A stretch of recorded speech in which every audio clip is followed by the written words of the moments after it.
Let's mic history को जानो।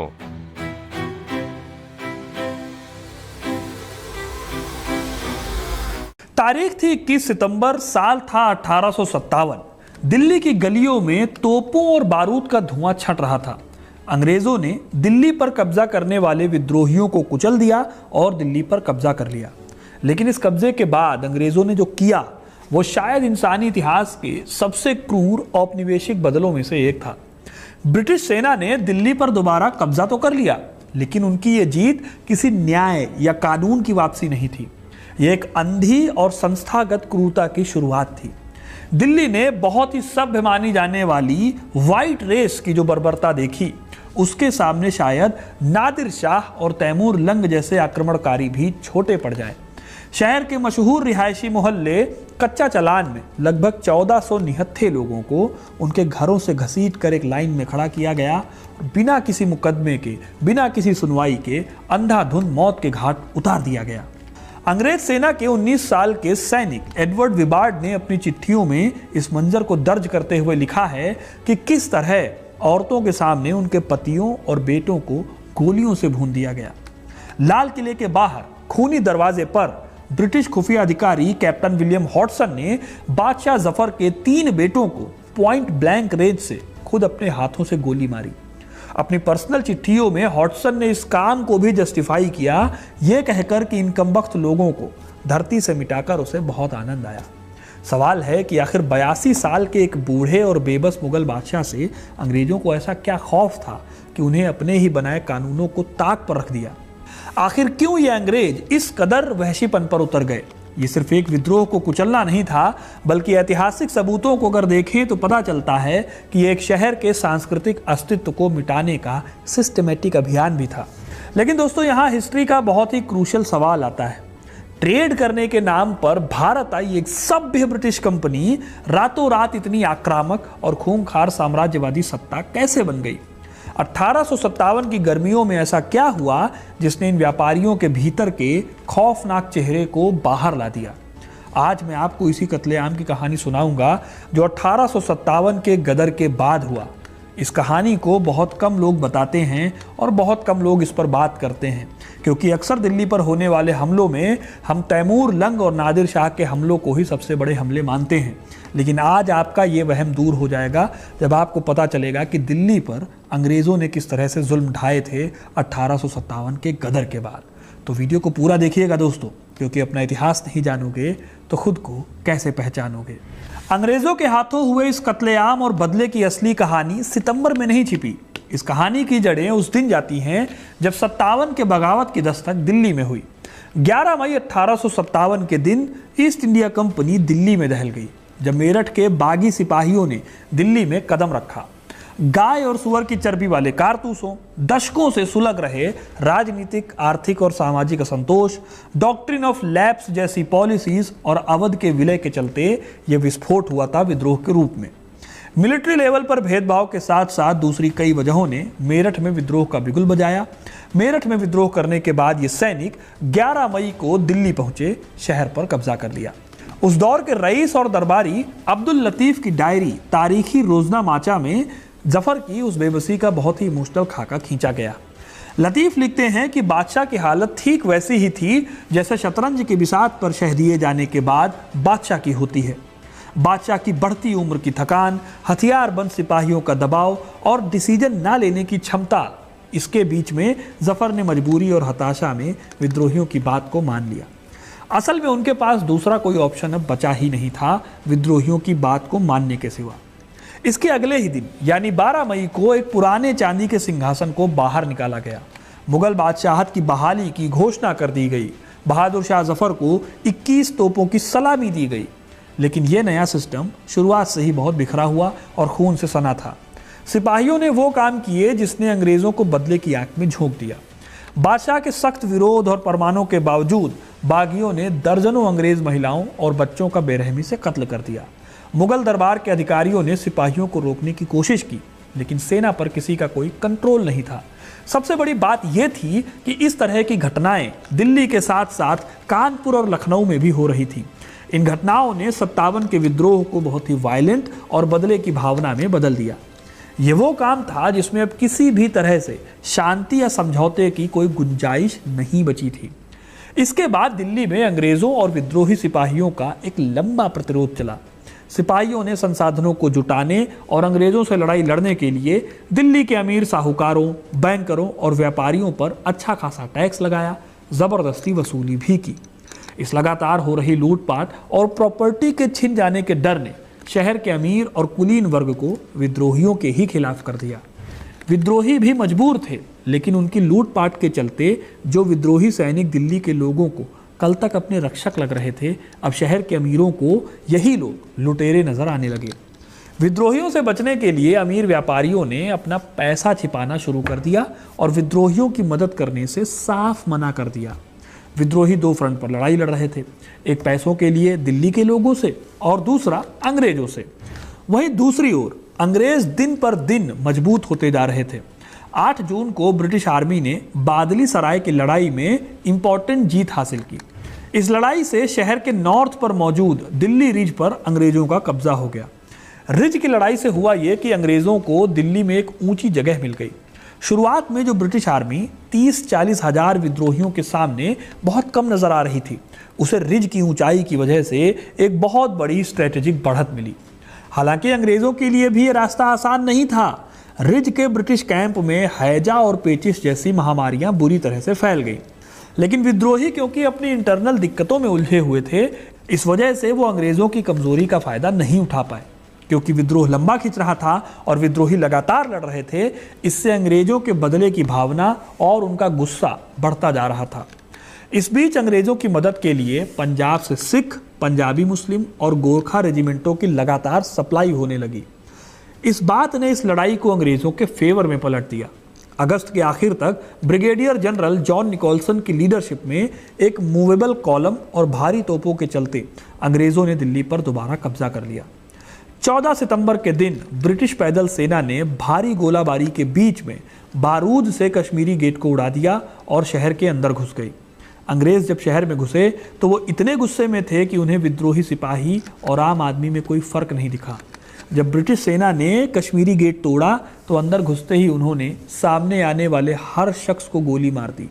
इसमें निहत्थे नागरिक भी थे और सैनिक, दोनों शामिल थे और ये गली लाशों से पट गई।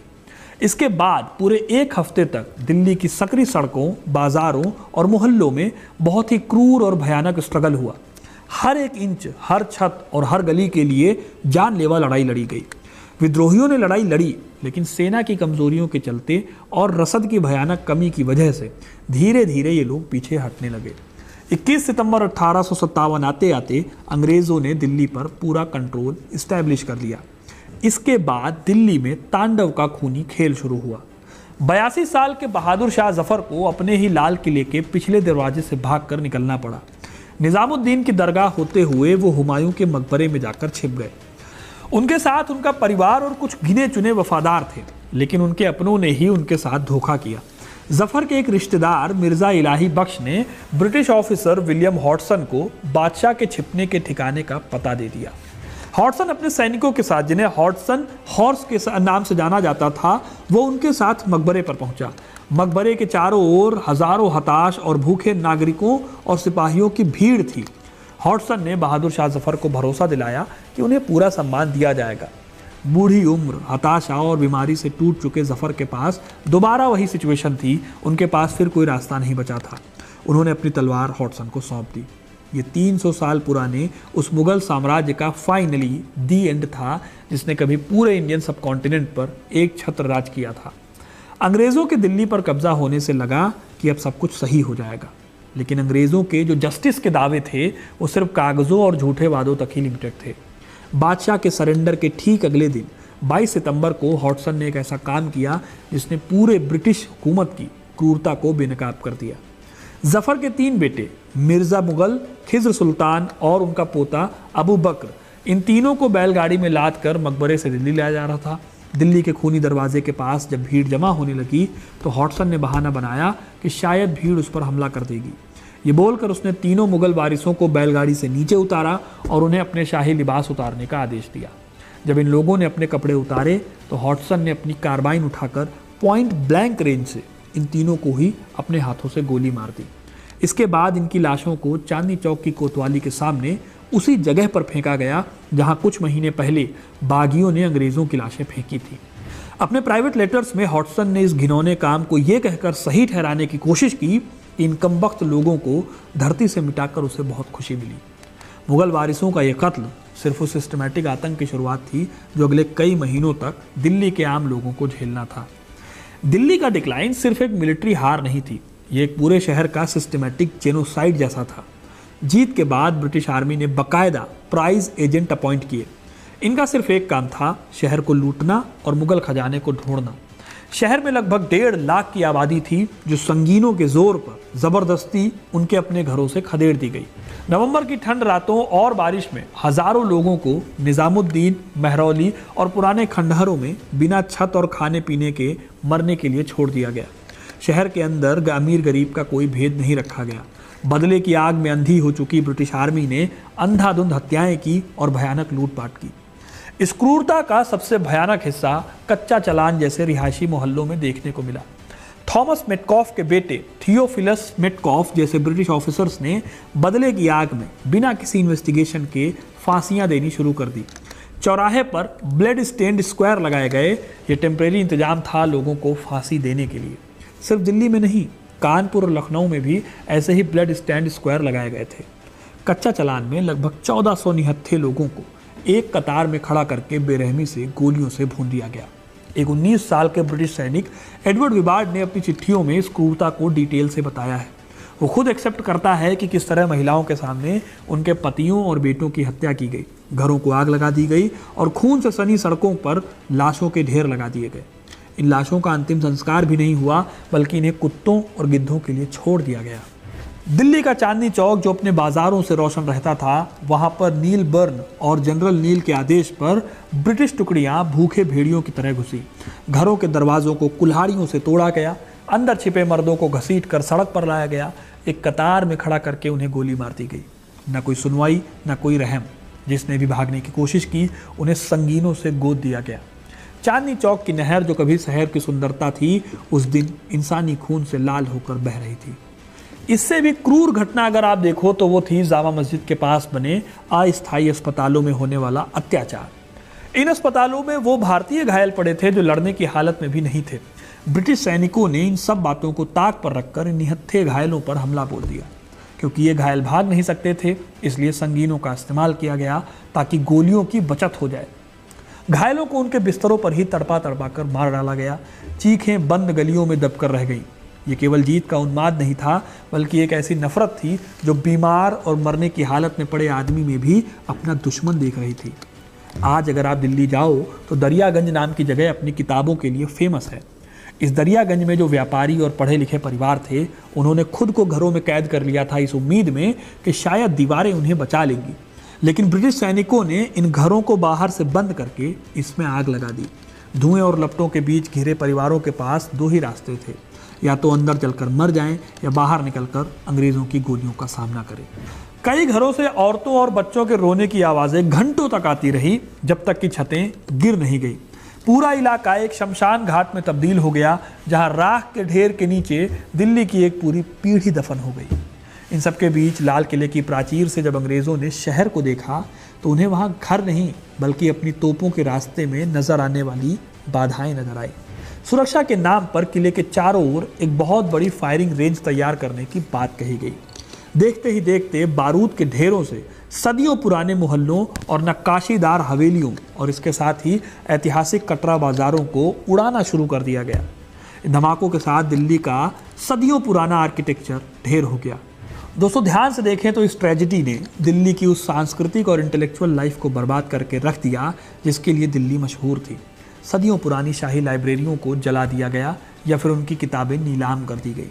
जामा मस्जिद और फतेहपुरी मस्जिद जैसी हिस्टोरिकल और पवित्र बिल्डिंग्स को ब्रिटिश घुड़सवार आर्मी के अस्तबलों और बैरकों में तब्दील कर दिया गया। उस दौर में दिल्ली में ही मौजूद महान उर्दू शायर मिर्ज़ा गालिब इस रक्तपात से इतने आतंकित हुए और हताश हुए कि उन्होंने अपनी बाकी की लाइफ में लिखने को लगभग छोड़ ही दिया। गालिब को भी ब्रिटिश ऑफिसर्स के सामने पूछताछ के लिए पेश होना पड़ा था। उनकी पर्शियन डायरी दास्तान बुई में दर्ज उनका बयान बताता है कि कैसे एक सभ्यता का पतन हो चुका था। जिन मुशायरों और अदब के लिए दिल्ली जानी जाती है वो अब एक बड़ी कब्रगाह और एक वीरान मिलिट्री छावनी बन चुकी थी। सबसे प्रॉब्लमेटिक बात यह थी कि इस जेनोसाइड के बाद जस्टिस का एक क्रूर नाटक भी रचा गया। 82 साल के बहादुर शाह जफर पर जनवरी 1858 में लाल किले के दीवाने खास में राजद्रोह का मुकदमा चलाया गया। ये बेहद क्रूर बात थी कि यह मुकदमा उसी दीवाने खास में हुआ जहां पर मुगल सम्राट कभी खुद फैसला सुनाया करते थे। मेजर हैरियट की लीडरशिप में एक बेहद बेतुके ढंग से इस पूरे केस को इंटरनेशनल मुस्लिम साजिश के रूप में पेश करने की कोशिश हुई। उन्होंने जानबूझकर इस फैक्ट को इग्नोर कर दिया कि विद्रोह की शुरुआत मुख्य रूप से अवध के उच्च जातीय हिंदू सिपाहियों ने की थी और मुगल दरबार ने भारी मिलिट्री दबाव में इसे बिना अपनी मर्जी के एक्सेप्ट किया। जफर को अपनी सफाई पेश करने का कोई रियल या निष्पक्ष लीगल राइट नहीं दिया गया। इस पूरे केस के दौरान जफर को एक बंद कमरे में रखा गया, जैसे चिड़ियाघर में जानवरों को एक पिंजरे में बंद रखते हैं, जहां अंग्रेज अधिकारी उन्हें देखने आते और उनका मजाक उड़ाते थे। 9 मार्च 1858 को उन्हें दोषी ठहराया गया और आखिरकार उन्हें म्यांमार के रंगून जेल में निर्वासित कर दिया गया। एक बैलगाड़ी और एक फिर समुद्री जहाज के रास्ते उन्हें उनकी पत्नी जीनत महल और परिवार के बचे हुए सदस्यों के साथ निर्वासित कर दिया गया। रंगून में उन्हें एक लकड़ी के गैरेज में रखा गया। 1862 में उनकी भी एक गुमनाम मौत हुई। ब्रिटिश प्रशासन मुगल नाम से इतना खौफजदा था कि कैप्टन नेल्सन डेविस ने उनकी कब्र पर चूना डलवा दिया ताकि शरीर जल्दी गल जाए और उस जगह को समतल कर दिया जाए, जिससे कि कभी भी वहाँ कोई स्मारक ना बन सके। पॉलिटिकल लेवल पर इस घेराबंदी और उसके वायलेंट रिजल्ट्स ने भारत के एडमिनिस्ट्रेशन का स्ट्रक्चर हमेशा के लिए बदल दिया। 57 की इस क्राइसिस ने ब्रिटिश पार्लियामेंट को यह सोचने पर मजबूर किया कि भारत जैसे बड़े सबकॉन्टिनेंट का शासन एक ट्रेडिंग कंपनी के भरोसे नहीं छोड़ा जा सकता। 1858 के गवर्नमेंट ऑफ इंडिया एक्ट और महारानी विक्टोरिया के डिक्लेरेशन से ईस्ट इंडिया कंपनी को हमेशा के लिए भंग कर दिया गया। भारत की सत्ता सीधे सीधे ब्रिटिश क्राउन के हाथों में चली गई। वो दिल्ली जो मुगल बादशाहों की समृद्धि का प्रतीक माना जाती थी, अब वो खत्म हो चुकी थी। तो दोस्तों, ये थी कहानी दिल्ली के उस खौफनाक मंजर की जो 1857 के गदर के बाद दिल्ली को देखना पड़ा। अब आपको ये कहानी कैसी लगी कमेंट करके ज़रूर बताइए। वीडियो को लाइक और शेयर करना ना भूलें और ऐसे इंटरेस्टिंग कहानियों के लिए, इतिहास से जुड़े रहने के लिए हिस्ट्री कनेक्ट को सब्सक्राइब ज़रूर करें। बहुत बहुत धन्यवाद।